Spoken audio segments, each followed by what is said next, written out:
is Clare Wahome. I am a producer, an actress, and also an artist. Yes, in theatre world in Kenya, and I also run Miller's Productions Kenya as the CEO.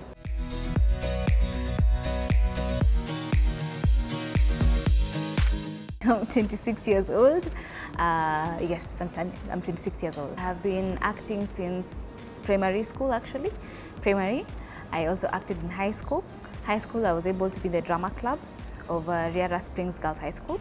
And in that period, from Form 1, Form 2, Form 3, I was still acting. And Form 3, I got also Best Actress in the national level. And this made me now want to also act in the outside world, outside the confines of school. So that's when I joined the theatre companies in Kenya.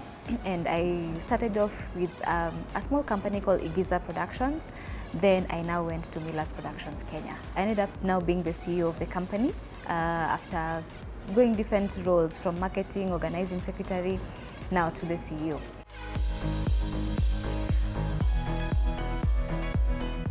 I was really keen on making sure that more people come to the theatre.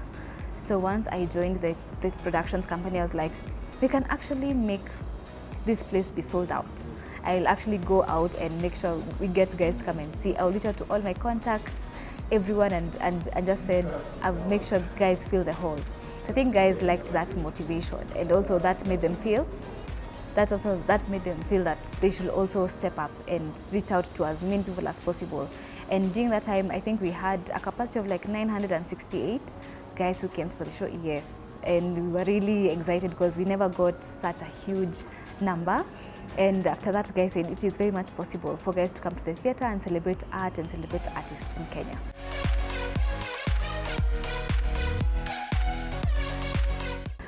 So I have been acting since long, but I think the plays that really stood out for me that I've acted in, there's a play that was called Razor that was talking about FGM. It was basically an adaptation of a play that we did also in Riara, but we thought it is wise for it to be spread out or sent to many people. So that one was really particular about what's happening in particular communities in Kenya. So we wanted to speak about it. So I was playing one of the roles of a lady who was running away from the FGM. The other play I got to do was a play called Backstreet, which we're doing it again in May. So it's speaking about mental health, where a group of friends come together, they're trying to deal with their normal lives and think that everything's okay, but in real sense, they're actually going through different sorts of trauma, addictions, and anger issues. So that's something that is really going to be spoken out as well. Then the other play that I did was called The Dying Need No Shoes. So that one was a really mentally draining one because it was really speaking about a father who's really molesting or just basically hurting the daughter, because it was a two-hander. A two-hander is a play done by two people. So that was really draining, if I can say. But I mean, that really made me win an award. I was able to win an award last year as the best performance by a lead actor, which is the best performance by an actress in the Kenya Theatre Awards.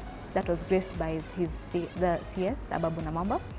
And also the previous year I'd won Best Producer, yes, by the company Miller's Productions Kenya for a play we had done. It also had a huge impact. The play was called Blackout. It was talking about drugs among the youth and the impact it has. So that one was able to win 5 awards actually. Yes, in the Kenya Theatre Awards, and I ended up winning the Best Producer in that category as well.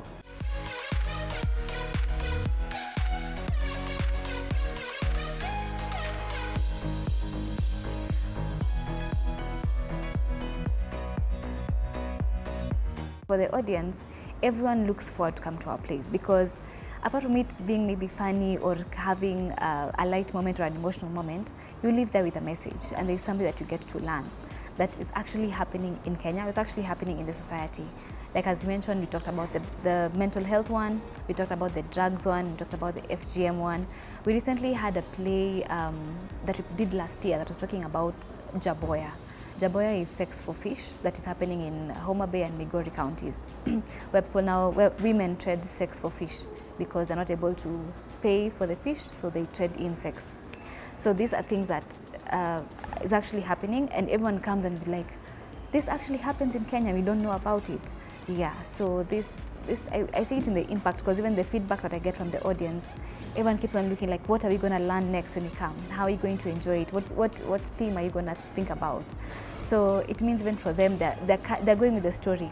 They're carrying us through our growth and our production. They're saying we're leveling up.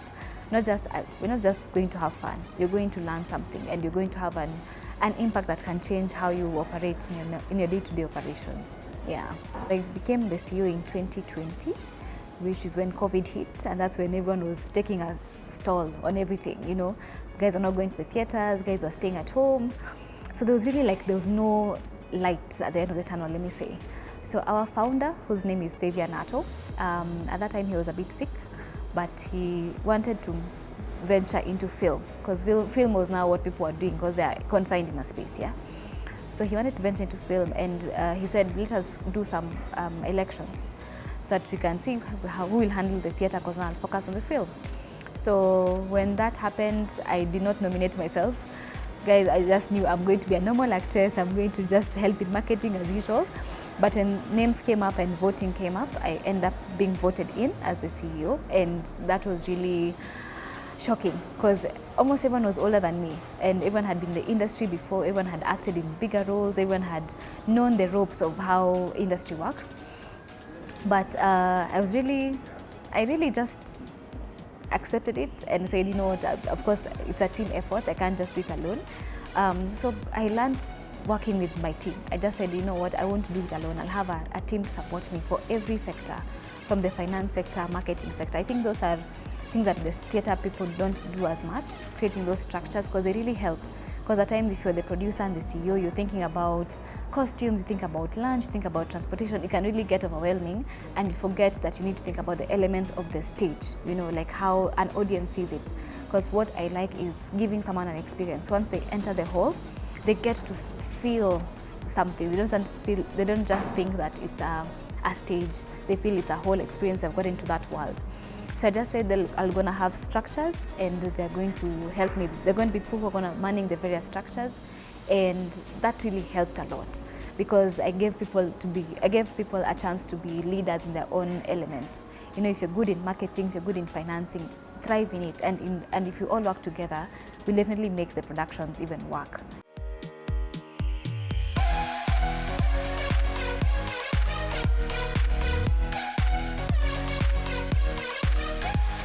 It's not really that easy, because there are some lines that you definitely can't cross.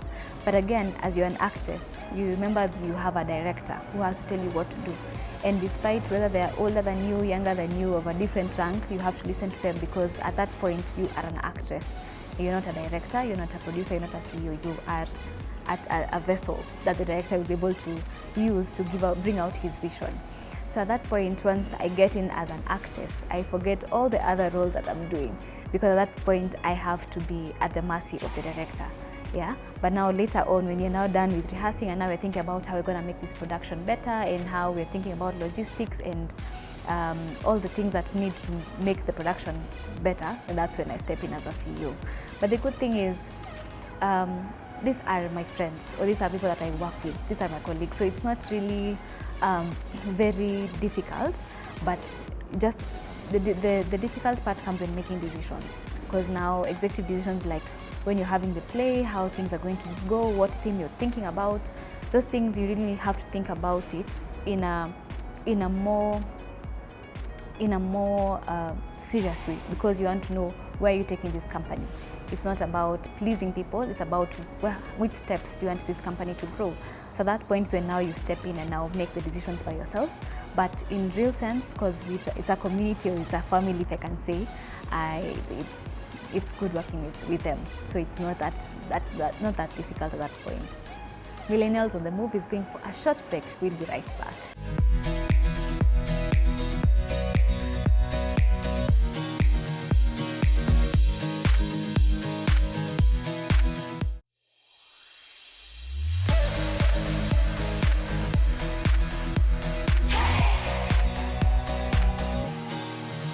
Welcome back to Millennials on the Move.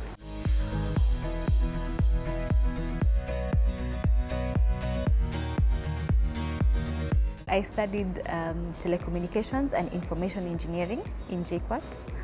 Yes, I did that for 6 years. Yeah, I did that for 6 years, and I still practice it until now because I'm currently an IT cybersecurity analyst, and that means protecting a company's security operations and making sure there are no hacking, there's no phishing, there are no all those security hard terms, all those malwares and viruses, yes, that can affect a big company. That's what I do. So I still act and I still produce at the same time. So basically, time management is a key thing for me. Yeah, because now when I do now my daily job, which is like an 8 to 5, after that now I go for my rehearsals from like 5 to 7 or 8, depending on how long it takes. And then over the weekends, when people are resting, that's when we're on the grind, because people are in school, people are working. So weekends when you can mostly utilize our time and now do rehearsals, go through scripts, talk about the productions, how to plan for it. Yes, that's when we do them over the weekends.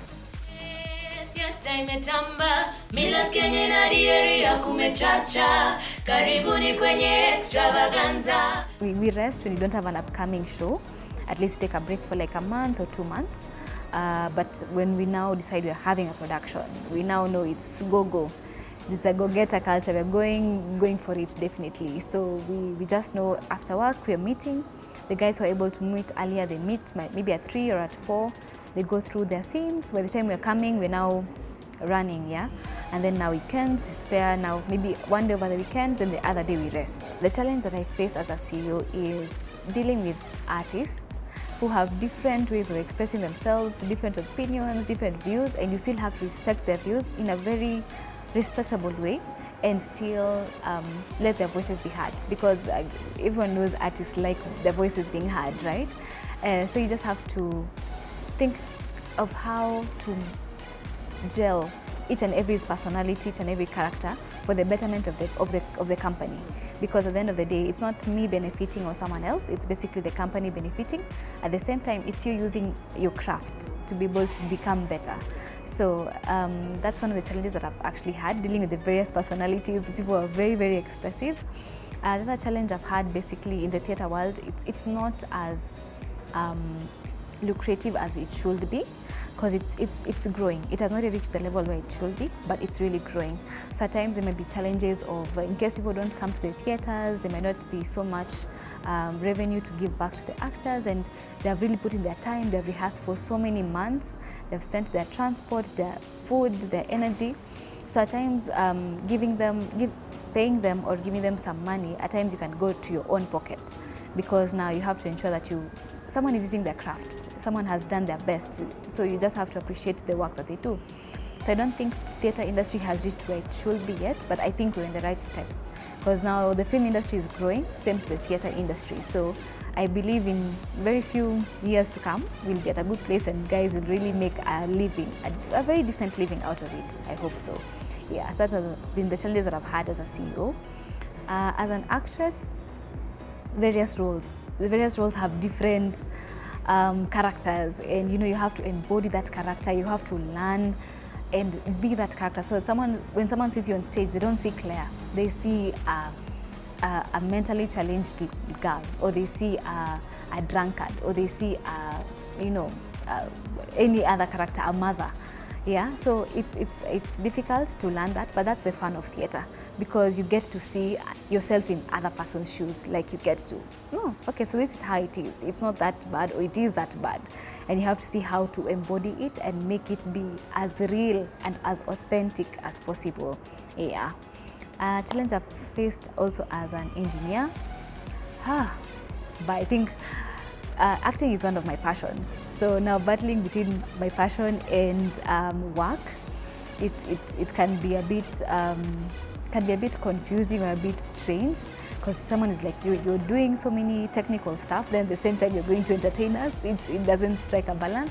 But the good thing is this is what I studied, so I know the skills. I have my skills at the tip of my fingertips, so it's easy to switch. But the challenge I've had the most, I think, was trying to focus that this is something I want to still change people's lives and still do my best in this industry of acting, but also still do my best in this industry of being an engineer and solving people's issues and giving them the best version of myself that there is. Yes.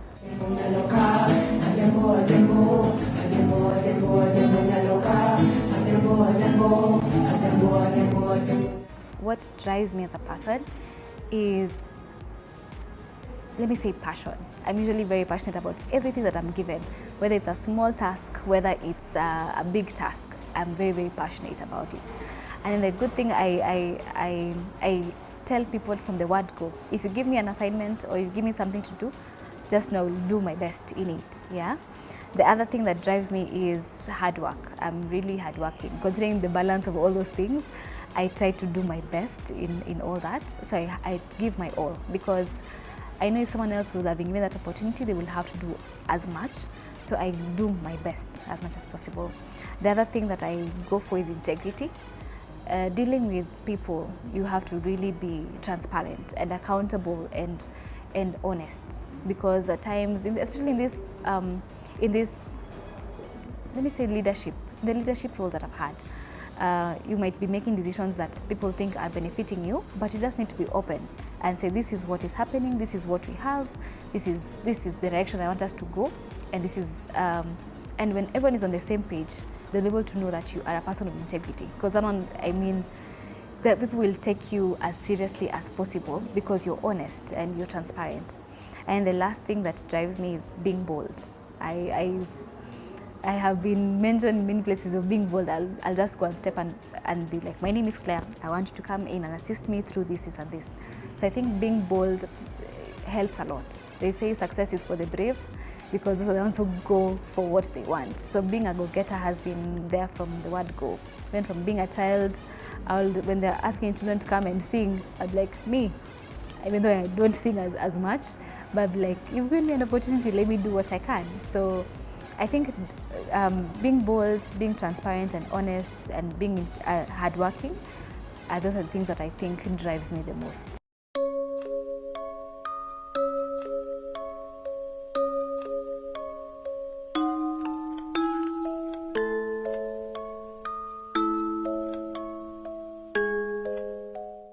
Where do I see theatre in the coming years?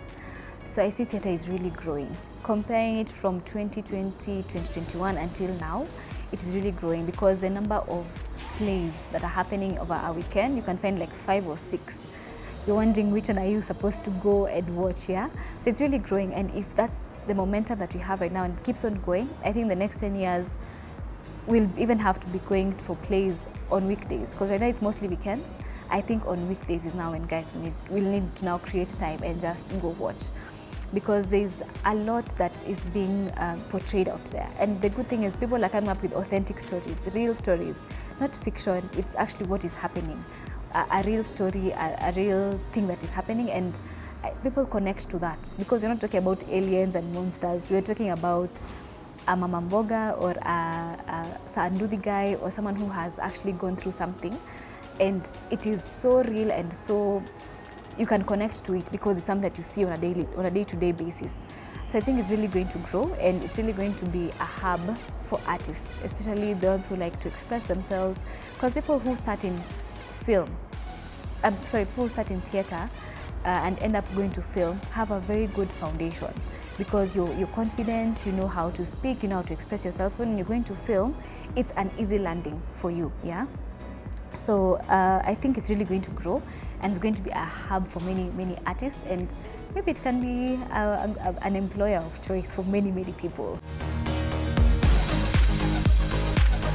I've never thought about being a CEO for very long. I think ever since I became a CEO, that's 2020, that's like when I was 23, so I was CEO at 23. So ever since, it has always been a new challenge. I've always been wondering, what next can we do? How best can we make this? So the challenge that I want to do is basically take a production outside Kenya, take it to even Africa, then to the world, because our stories are really amazing and authentic and real and very impactful to the society. And I would like that to spread its wings outside the borders of Kenya and go. So that's if anything, before I leave or before I retire, quote unquote, I would like at least to take it to another country, yeah, and even win the best theatre company. That's something I really aspire for it to actually happen, and seeing stars rise up, because from our productions you've had people who have gotten into Netflix shows. Yes, from our production we have a lady called Brenda Gesare. She acts in Q and Njiwa. We also had Terry Munyere, who's also acted in Q, and we've had Faiz Ouma, who has now become very popular. There's a film called Volume on Netflix. He was the main man. He was the Castro. He's part of our production, and I'm happy to see that he's the director of our next show that's happening in May. So it has really given him a lot of motivation. I mean, going to Netflix and you're being seen all over the world, now he wants to make sure that even this play is being seen by many people. So I just want more people to rise up, grow from theatre to the industry, to film industry, to TV. And you never know, maybe there'll be the next play you're watching on your screens in Hollywood, Netflix, in Showmax. Yes. For any young person out there, whatever dream you have, however small, however big, go for it. It's you're the one who knows how it is. You know why you want to do it, why you had that dream. And God does not give a dream just like that. He knows He has the ability to make you reach to your fullest potential. So I'd say whatever dream you have, whether small or big, start actioning on it. Whether you want to be a content creator, you want to be a YouTuber, you want to be a musician, just start small. Perform in church, record yourself on your phone, and it will grow. Slowly by slowly you'll grow. Nothing big blows out of proportion at once. It's always baby steps, and those baby steps are very huge milestones that you will achieve every single day. So go for it, go for that dream. You got this, and you'll be able to do it.